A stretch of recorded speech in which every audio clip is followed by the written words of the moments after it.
Sebenarnya kalau aku ditanya ya, lebih parah mana toleransi antar umat beragama atau intra umat beragama? Kalau aku memilih intra umat beragama yang harus lebih diperbaiki.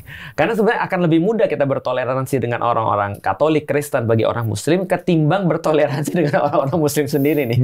Nah, kenapa? Karena kalau kita balik lagi ya, ketika misalnya contoh ada orang punya pemahaman tentang sesuatu, maka dia cuma mengklaim itu pemahamannya, akhirnya dia ngerendahin orang lain.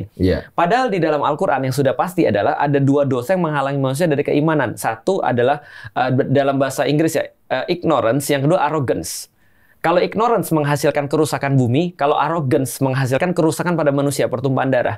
Artinya balik lagi, kalau agama adalah menurutku ya, sebuah cara untuk mengangkat cara berpikir manusia, maka sebaliknya anarkisme atau merendahkan orang lain tadi, berujung pada menumpahkan darah ataupun kekerasan, itu adalah hasil daripada kebodohan. Jadi problematika kebodohan ini justru harusnya ditangani oleh agama. Problemnya sekarang justru agama dijadikan dalil oleh orang-orang bodoh untuk nyakitin orang.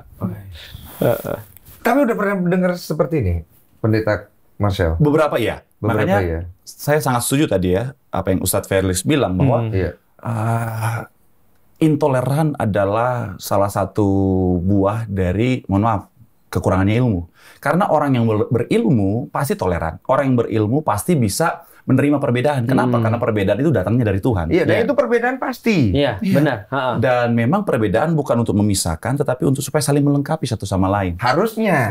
Untuk orang-orang yang beriman. Tapi dan memang sebenarnya sepanjang sejarah juga seperti itu sih. Artinya bukan pertama kali kan Islam harus berhadapan dengan orang-orang yang bukan Islam kan. Udah dari zaman dulu. Bahkan aku baca terakhir itu ketika di 100 tahun pertama Islam, ketika mereka menguasai hampir seluruh Levant atau Syam itu yang dipimpin itu 70% bukan Muslim.